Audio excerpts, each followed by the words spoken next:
Pernah kepikiran nggak sih, waktu kita coba bantu seseorang buat berubah, tujuan akhirnya itu sebetulnya apa?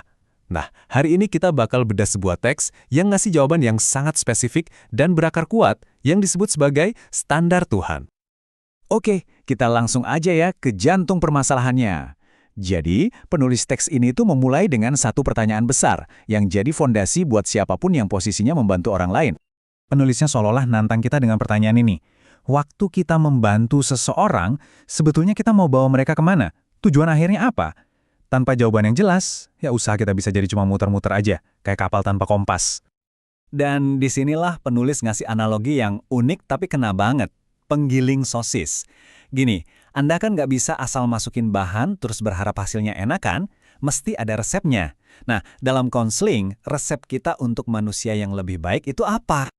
Kutipan ini bener-bener nangkep masalah utamanya. Coba bayangin deh, kita pergi ke beberapa dokter buat penyakit yang sama, tapi tiap dokter punya definisi sehat yang beda-beda. Pasti bingung kan? Nah, itulah kebingungan yang menurut penulis terjadi di dunia konseling sekarang. Tanpa tujuan yang sama, ya kita cuma bakal jalan di tempat. Nah, disinilah argumennya jadi tajem banget. Penulisnya nunjukin ada dua jalur yang beda total. Di satu sisi, ada yang namanya standar manusia, yang ya gonta-ganti terus tergantung tren psikologi dan budaya. Terus di sisi satunya lagi ada standar Tuhan, yang diklaim sebagai sesuatu yang tetap, abadi, dan sumbernya dari Alkitab. Jadi kalau standar buatan manusia itu kayak pasir hisap, terus kita harus berpijak di mana dong? Yuk, kita lihat solusi yang ditawarin penulisnya. Dan ini klaimnya kuat banget. Menurut penulis, ini tuh bukan lagi soal milih-milih filosofi konseling yang kita suka. Ini soal menerima sebuah perintah, sebuah mandat ilahi.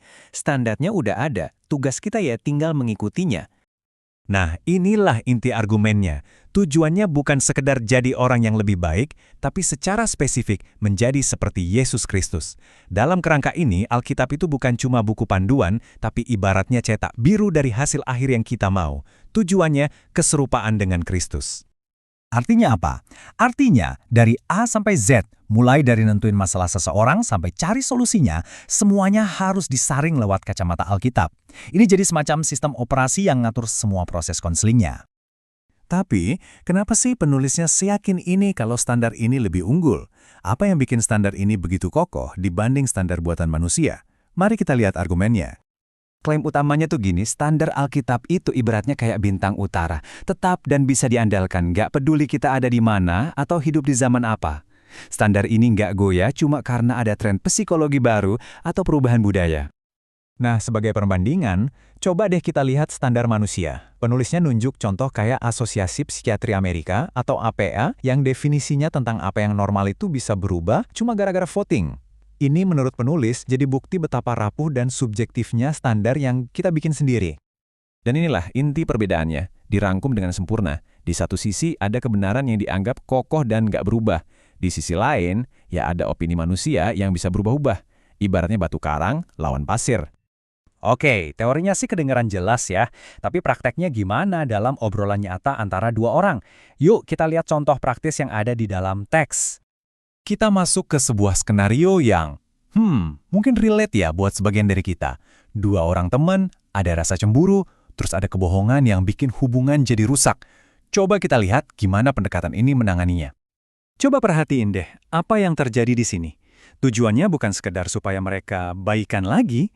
Konselornya mengarahkan Margie untuk mengidentifikasi perbuatannya, bohong dan cemburu, sebagai dosa menurut standar Alkitab. Jadi, ini bukan sekedar mediasi, tapi penerapan standar moral yang spesifik. Dan ini dia momen kuncinya.